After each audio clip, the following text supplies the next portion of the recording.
అదే బట్టి విక్రమార్క గారికి ముఖ్యమంత్రి ఇవ్వండి, ముఖ్యమంత్రి ఇవ్వండి మరి మీరు. ఒక జాతీయ పార్టీలో బీఆర్ఎస్, ఇంకో జాతీయ పార్టీలో బీజేపీలో విలీనం అవుతుంది. వాస్తవా? సరే రామ్ గోపాల్ గారు మీరు ఫైనల్ గా చెప్పండి. సరే గ్రాఫ్ పెరిగిందా తగ్గిందా? ఇంకా 4 ఏళ్ళు అయితే అవకాశం ఉంది కాంగ్రెస్ పార్టీకి. కాబట్టి వాళ్ళ ఈ 4 ఏళ్లలో వాళ్ళు చేసేదాన్ని బట్టి, నిరూపించుకునే దాన్ని బట్టి ఆ గ్రాఫ్లు అవన్నీ అప్పటికి డిసైడ్ అవుతాయి. కానీ ఇప్పుడు ప్రస్తుతం రాష్ట్రం ఉన్న పరిస్థితుల్లో కావాల్సింది ముఖ్యంగా పెట్టుబడులు రావటం ఒకటి, అలాగే సంపద సృష్టి అనేది. వీటిని కాంగ్రెస్ పార్టీ ఏం చేయాలి? ఇప్పుడు విస్త గారు యాక్చువల్గా వీళ్ళు రేవంత్ రెడ్డి గారు 4 ఏళ్ళు లేదు, 3 ఏళ్ళ 9 నెలలే ఉన్నది. ఇంకా 3 ఏళ్ళ 9 3 ఏళ్ళ 8 నెలలు ఉన్నది.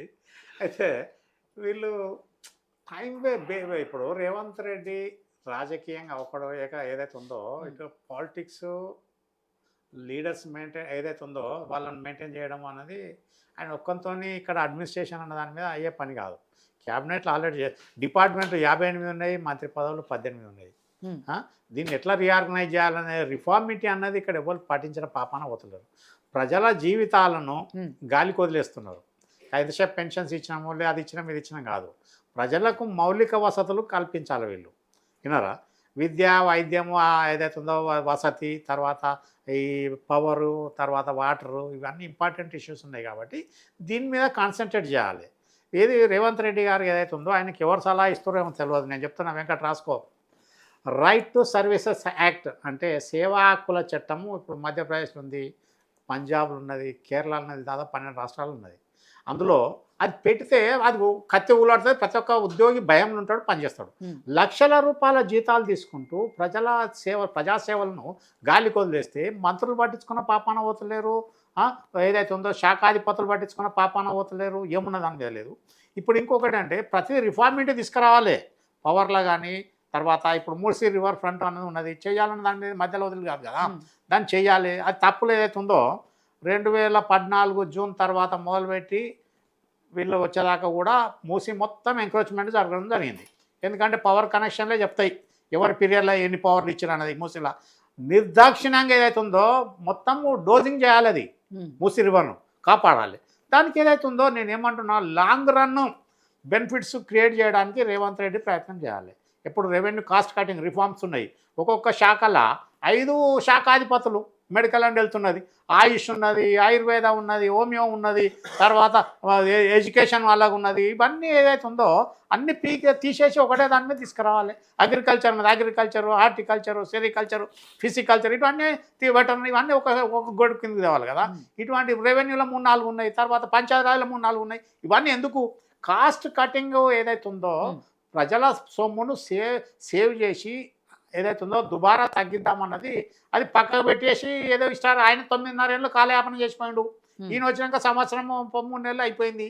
ఈ రకంగా ఏదైతే ఉందో ప్రజల సంపదను ఇష్టానుసారము దుర్వినియోగం కాకుండా కట్టడానికి చూడాలి. అది ఆ ప్రయత్నంలో చేయాలి. వాళ్ళు సలహాలు తీసుకున్న సూచన లేదు. రేవంత్ రెడ్డిని కలవాలంటే ఇప్పుడు రేవంత్ రెడ్డి సిచ్యువేషన్ కూడా ఏమైంది? ఆయన అయితే ఫామ్ హౌస్, ప్రగతి భవన్ అన్నట్టు రేవంత్ రెడ్డి కూడా 45 లేకపోతే ఎక్కడ దొరకడు. ఆ సిచ్యువేషన్ అన్నది రాకూడదు. రాజశేఖర రెడ్డి అంత పెద్ద అఖండ సమైక్య ఆంధ్రప్రదేశ్కు రోజు అక్కడ ప్రజలకైతే బేగంపేట ఆయన రెసిడెన్స్లో అందరికీ పొద్దున 8 to 11, 8 to 10, 2 hours ప్రజల ప్రతి ఒక్కరిని భారత దర్వాజా ఖుల్లా ఉన్నది. నీకు అక్కడ ఆయన కలవలేదండి అంటే అని మళ్ళీ ఈయన కూడా కలిసే పరిస్థితుల్లో లేడు కదా. ఈయన ఏదైతే ఉందో నువ్వు మనిషికి పని చేసిన దానికంటే ఎక్కువ ప్రజల సమస్యలు విని దాన్ని సార్ట్అవుట్ చేయడానికి ప్రయత్నం చేయాలి. అది పక్కకు పెట్టేసి ఎంతసేపు పొలిటికల్ మోటివ్ మీద అది అన్న దాని మీద పోకూడదు. అది దాన్ని చేయాలంటే ఇప్పుడు ఈయనకి ఇంకొక ప్రాబ్లం ఏమొచ్చిందంటే ఇందులో అంతా ఏమాయమిలు పెద్ద తోడేళ్ళే ఉన్నాయి. మొత్తం అది తోడేళ్ళ జంగల్, అది కాంగ్రెస్ పార్టీ తోడేళ్ళ జంగల్. తోడేళ్ళు తెలుసా మీకు? 2 తోడేళ్ళు కలిసి ఒక మేకని కానీ గొర్రెని కానీ 2 గుంస్తే మధ్యనకు అయిపోతుంది. వినరా?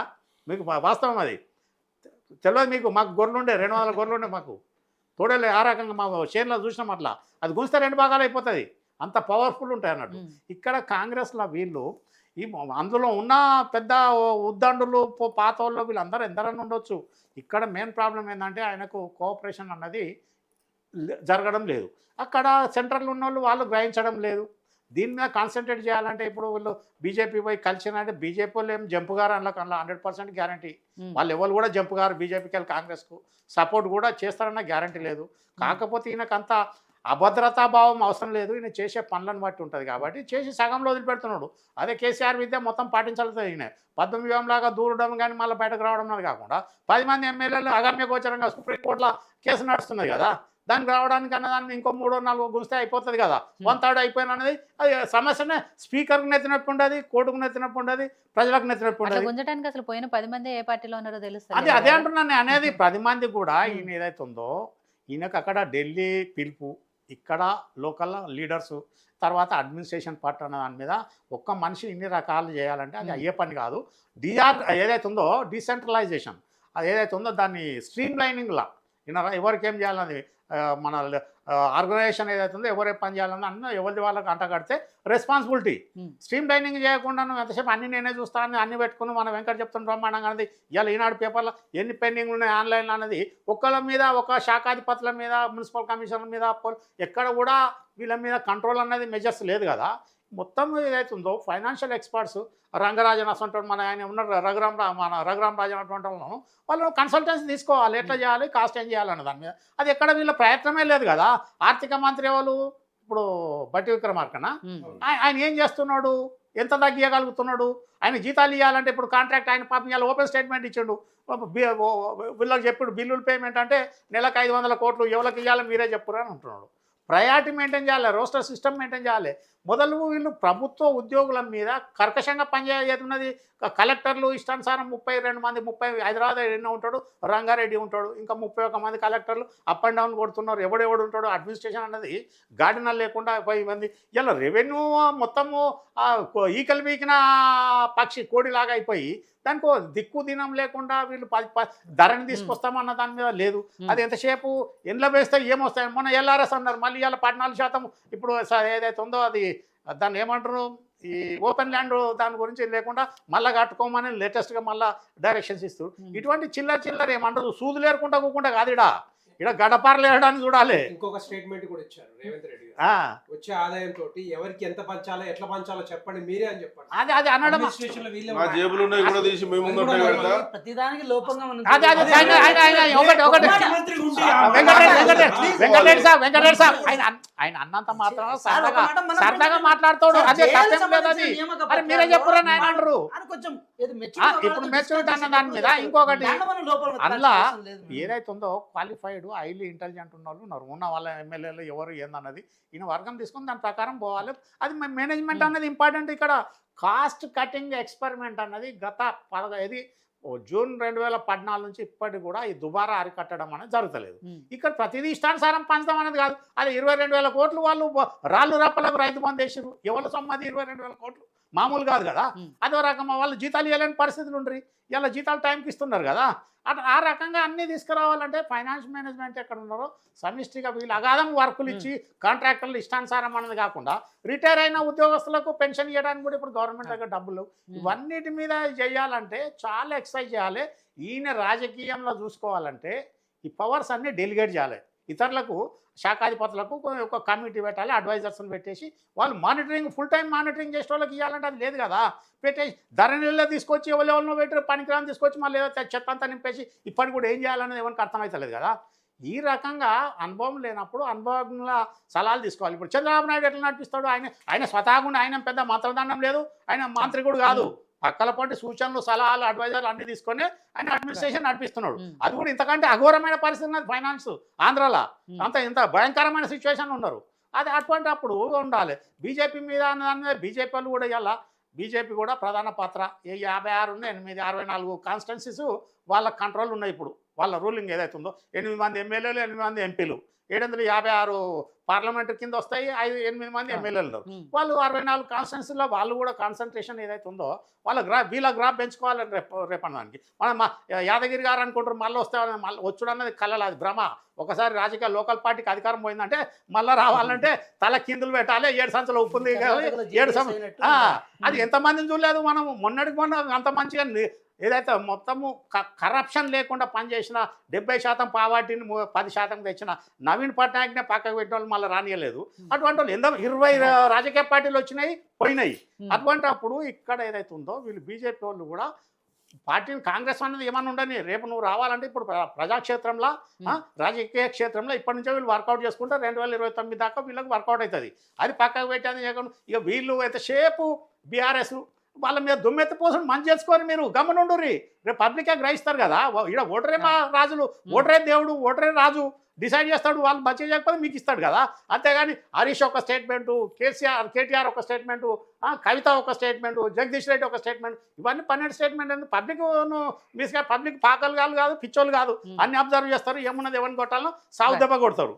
ఈ రకంగా నేనేమంటున్నా, వీళ్ళు మూసి రివర్ క్లీనింగ్ ఉన్నది అది పక్కకు పట్టేసారు. మళ్ళీ బీసీ సర్వే అన్నది, బీసీ సర్వేకి చేయకముందు వాళ్ళు స్టెప్ వేయకముందు సమగ్ర కుటుంబ సర్వే ఎక్కడ పోయింది, ఇది అంత అవసరం లేదు కదా. అది రిజల్ట్ ఏంది, రిపోర్ట్ ఏంది, వాళ్ళు అడిగిపోవాలి కదా, అది పక్కకు పెట్టేసారు. తర్వాత ఇప్పటికి నిన్నటికి నిన్న జీవో ఇచ్చారు వీళ్ళు, శ్రీధర్ బాబుకు ఇన్కమ్ ట్యాక్స్ గవర్నమెంట్ కడతాట. ఎందుకు కడుతుంది? ఎవరి సొమ్మని కడతారు మీరు? ఆయన డబ్బులు తీసుకుంటాడు, ట్యాక్స్ గవర్నమెంట్ కడతా. ఏ రకంగా ఇస్తారు జీవో మీరు? శ్రీధర్ బాబు అనే కాదు చెప్తున్నా, అటువంటి జీవోలు ఎట్లా ఇచ్చారు మీరు తెలుసా? మీకు జీవో ఇచ్చింది చాలా మంది తెలియదు. ఆయన ఇన్కమ్ ట్యాక్స్ అట గవర్నమెంట్ ఖజానాకి వెళ్ళి ఆయన ట్యాక్స్ కడతారు, ఆయన నెట్ మొత్తం ఇంటికి తీసుకుపోతాడు అన్నట్టు. అది అన్నట్టు వీళ్ళు చేసే పరిపాలన, అది పద్ధతేనా? అది రేపు ఇంకోళ్ళకి ఇస్తారు. అటువంటి పద్ధతులు అన్నీ మాట ఏదైతే ఉందో వాళ్ళు ఎంతసేపు మళ్ళా ఏది మన కేసీఆర్ గురించి బంద్ చేసుకోవాలి, బంద్ చేసుకొని ఉండాలి. వీళ్ళు ఏదైతే ఉందో డిపార్ట్మెంట్ వైజ్ ఎక్స్పర్ట్స్ ఉన్నారు, వాళ్ళందరూ తీసుకొని ప్రతి డిపార్ట్మెంట్లో రిఫార్మిటీ తెస్తే తప్ప ఈ దరిద్రం వదిలిపోదు. అంతేగాని ఇక రాజాసింగ్ రాజాసింగ్ ఉండొచ్చు, ఆర్బీఐ రిజర్వ్ బ్యాంక్లో వాచ్మెన్ కాడ మొదలుపెట్టి గవర్నర్ దాకా ఉంటారు. ప్రతి ఒక్కరికి తీసుకొచ్చి ఈ వాచ్మెన్ తీసుకుపోయి గవర్నర్ పెడతారా? పెట్టలేరు కదా. క్యాలిబర్ని బట్టి, సత్తాన్ని బట్టి, స్తోమతను పట్టిస్తారు. ఎక్స్పెక్టేషన్ ఉండొచ్చు, ఉన్నంత మాత్రం అర్హత ఉందా లేదా అన్న దాని మీద వాళ్ళు బేరేజ్ చేసి ఇంటర్నల్ వాళ్ళు ఇవ్వచ్చు. అంతేగాని ఇది కలుతున్న రాజాసింగ్ అన్నది ఆయన కార్పొరేటర్కి వచ్చినంత లోకల్ పాలిటిక్స్లో ఆయన వానికి వస్తాడు. అంతేగాని స్టేట్ పాలిటిక్స్లో ఆయనకు అడ్మినిస్ట్రేషన్ ఏమొస్తుంది? ఆయన అంత అటువంటి దాని మీద వాళ్ళు అంతర్గతంగా ఏం చేసినా ఉంటుంది. ఇప్పుడు ఎంతసేపు వీళ్ళు కాంగ్రెస్ గ్రాఫ్ పడిపోయిందా ఉన్నదా అవన్నీ పక్కకు పెట్టేయాలి. ఎంతసేపు కేసీఆర్ని తిట్టడం అనుకోవాలి. వాళ్ళు ఏమన్నా అనుకోని వీళ్ళు చేసే పని చేయాలి. ఆర్గనైజేషన్ ఏదైతే ఉందో ఇక్కడ ప్రజెంట్ కాంగ్రెస్ గవర్నమెంట్లో ఏది మన దాన్ని ఐక్యత లోబడి కొరబడి ఉంది అన్నట్టు. అంతేగాని దానికి అసెంబ్లీలో ఇది అది 12 అవసరం లేదు. వీళ్ళు ఎంతసేపు ఏ ఒక్క ఎమ్మెల్యేలు ఎంపీలు ఎవరన్న దాని మీద వాళ్ళకి పట్టింపు అన్నది ఉంటే వాళ్ళకి ఏమన్నది ఎవరు చేయగలుగుతారు? అందులో క్యాలిబర్ ఉన్న వాళ్ళు ఎవరు, నిస్వార్థులు ఎవరు? ఇప్పుడు జీవన్ రెడ్డి ఉన్నాడు, జీవన్ రెడ్డి అసలు ఒకదాని ఆర్ఎన్పి అనుభవం ఉంది, ఎక్సైజ్ అనుభవం ఉంది, ఆయనకు అడ్వైజర్గా పెట్టుకోరు. అది శాతం అవుతుందా? అది కూడా లేదు. ఆయన కరప్ట్ కాదు కదా, ఆయన దోసుకొని పోలే కదా. అటువంటి వానికి మీరు ఇస్తారా? ఇవ్వలేదు కదా, పక్క పెట్టరు కదా. ఎవరెవరో వచ్చిన వాళ్ళు కల్లా తీసుకొచ్చి పదవులు పంచుకొని ఎంజాయ్ చేయడం కాదు. ప్రజల సొమ్ము ఏ కాలంలో మా జమాన్లో 100 రూపాయల జీతం కూడా ఇవ్వాలా, నా పెన్షనే 80-90 వేలకు వస్తున్నది. ఇటువంటి దాంట్లో దుబారా ఖర్చును ఆపడానికి ప్రజల సొమ్ము తీసుకున్నప్పుడు ప్రజలకు సేవ చేసే భావంతో వచ్చిన పార్టీలు ఆహ్వానించాలని అటువంటి అధికారం ఇవ్వాలి.